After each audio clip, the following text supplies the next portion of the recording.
आज मैं आप लोगों के सामने एक नई चीज़ रखता हूँ। 1976 में मैं अमेरिका में रहता था, यूनिवर्सिटी मैरीलैंड में काम करता था। तो उसमें उन लोगों ने प्रोफेसर अब्दुल सलाम को लेक्चर के लिए बुलाया। उनको नोबेल पुरस्कार मिल चुका था इस बात के लिए कि दुनिया में जो फोर्सेस हैं, न्यूक्लियर फोर्स, वीक इंटरेक्शन और इलेक्ट्रोमैग्नेटिक फोर्स, दोनों एक ही है। तो उसको ग्रैंड यूनिफिकेशन कहा जाता था कि उन्होंने फोर्सेस को यूनिफाई किया। उनको बुलाया गया। उनकी तकरीर सुनने के लिए तमाम सांसद, पत्रकार, प्रोफेसर्स, स्टूडेंट्स बैठे थे हजारों की तादाद में। हॉल पैक था, कई लोग खड़े थे, जगह नहीं थी बैठने की। अब्दुल सलाम ने अपनी बात की शुरुआत की, बोले कि 13वीं सदी में अफगानिस्तान से एक इतिहासकार हिंदुस्तान आया, अल बरूनी, बड़ा मशहूर इतिहासकार है, अपनी डायरी लिखा करता था वो। उन्होंने डायरी में लिखा कि हिंदुस्तान में साइंस काफ़ी डेवलप्ड है। फिर उन्होंने चाइनीज़ इतिहासकार का हवाला दे के बताया कि चाइना में भी साइंस बहुत डेवलप्ड है। फिर इजिप्ट का, मिस्र का हवाला दे के बताया कि मिस्र में भी साइंस बड़ी डेवलप थी उस ज़माने में। अरसे के बाद जब न्यूटन का ज़माना आया, यानी करीब 18वीं 17वीं 18वीं सदी में, तो साइंस का जो सेंटर हुआ वो बन गया यूरोप, यानी इंग्लैंड, जर्मनी, फ्रांस, इटली वगैरह मुल्क बन गए। और बोले आज 20वीं सदी है, इसमें अमेरिका में सारी की दुनिया के वैज्ञानिक जो चले आते हैं तो सेंटर अपन अमेरिका को मान सकते हैं। लेकिन कोई मुल्क इस मामले में मुगालते में या वहम में ना रहे कि हमने साइंस की तरक्की कर दी। साइंस सारी दुनिया के मुल्कों ने, सारी दुनिया के अवाम ने मिल के तरक्की की है।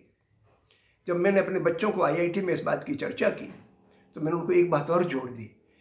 हमने कहा कि ना केवल वैज्ञानिक साइंस करता है, वैज्ञानिक को सपोर्ट तो किसान, मजदूर, कारीगर करता है, जुलाहा करता है, वो कपड़े बनाता है, वो अनाज पैदा करता है, कोई दूध पिलाता है, शिक्षक पढ़ाता है। संस्थाएं ना होती तो न्यूटन साइंस क्या कर पाते। लिहाजा साइंस मजदूर, कारीगर, किसान सबकी कोशिशों का नतीजा है। इसलिए ना तो वैज्ञानिक घमंड करें, ना दूसरे लोग घमंड करें कि हमारे देश में बहुत बड़ी साइंस होती थी। हमारे हिंदुस्तान में एक मुसीबत और है। मुसीबत यह है कि हमारे हिंदुस्तान में एक ऐसा तबका खड़ा हो गया है जो कहता है कि काल्पनिक बातें बता बता के कि साहब एक ज़माने में हमारे यहाँ पुष्पक विमान होता था, हमारे यहाँ लोग हवा में उड़ते थे। अब इस प्रकार की बातें करके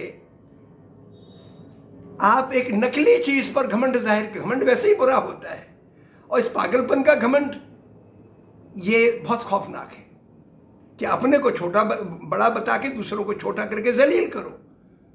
ये इसकी दुर्भावना बहुत गलत है। इससे दो नुकसान होते हैं। एक तो नुकसान ये होता है कि जिन पर आप बुरी भावना नज़र रखते हैं उनका शोषण होता है, लेकिन दूसरा नुकसान ये होता है कि आपकी खुद की क्रिएटिविटी मिट्टी में मिल जाती है। इंसान तभी सही सोच सकता है, तभी नया सोच सकता है जब उसके दिमाग में फितूर ना हो, घमंड ना हो। क्रिएटिविटी उसी दिमाग में आती है।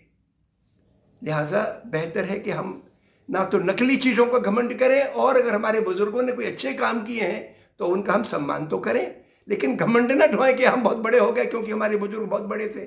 हमारे मुल्क में गांधी जी पैदा हो गए, बहुत बड़े महात्मा थे, लेकिन इसलिए हम बड़े हो गए, ये ठीक नहीं है।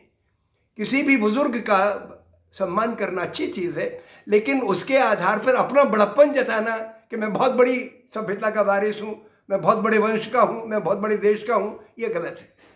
एक बात और मैं आपको बताना चाहता हूँ। अब्दुल सलाम से मिलने एक मरतबा में गया, मैं अमेरिका जा रहा था, तो उनका मेरे पास एक टेलीग्राम, मैंने वो टेलीग्राम भेजा था जब लड़ाई हो रही थी, इराक वार हो रहा था 1991 में। तो मैंने मशवरा दिया था, क्योंकि हमने कहा कि आपकी सारी दुनिया इज्जत करती है, बड़े बड़े नोबेल लॉरियट्स आपके यहाँ बगैर पैसे के आके लेक्चर देने आते हैं, तो बेहतर है कि अगर आप सब वैज्ञानिक अपील करें तो ये लड़ाई बंद हो सकती है। इराक पे जो अमेरिका का हमला चल रहा था, तो उनका जवाब आया कि भाई मेरी कौन सुनेगा, लेकिन तुम्हारा सोच ठीक है, अगर कभी यहाँ से गुजरो यूरोप पे से तो मुझे मिलना, मैं इटली में हूँ। तो अगली गर्मियों में जब मैं अमेरिका जा रहा था तो इटली में उनसे मिलने गया। जब मिलने गया तो उनको पार्किंसंस की बीमारी हो गई थी। दिमाग तो दुरुस्त रहता, उस बीमारी में चलने की ताकत नहीं बचती, मैं गया तो उन्होंने मुझे 40 मिनट का वक्त दिया और बहुत मोहब्बत से बातचीत की। अब मैं कुछ नहीं था, मैं तो एक बहुत ही अननोन सा आदमी, और वो इतनी बड़ी शख्सियत के पूरी दुनिया के वैज्ञानिक नोबेल लॉरियट्स उनका इज्जत करते थे। पैदा तो हुए थे वो हिंदुस्तान में, जो अनडिवाइडेड हिंदुस्तान का, यानी लाहौर में, फिर बाद में पाकिस्तान कहलाने लगा वो, लेकिन वो सर्विस करते थे, वो डायरेक्टर थे एक इंस्टीट्यूट के इटली में।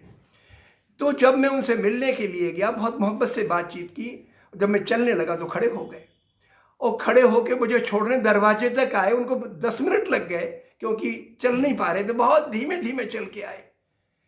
मैं दंग रह गया कि ये इतना बड़ा वैज्ञानिक, इतना नम्र। मैं चाहता हूँ कि हमारे सब बच्चे वैसे ही क्रिएटिव बने, लेकिन नम्र बने। आप नम्र बनोगे, घमंड नहीं करोगे, तो मालिक आपके अंदर बहुत अंदर इतनी क्रिएटिविटी देगा कि आप दुनिया को आगे ले चलोगे, दुनिया में मोहब्बत लाओगे। बहुत खुशी हुई आज मुझे इस चीज़ पे बात करके। बहुत बहुत शुक्रिया।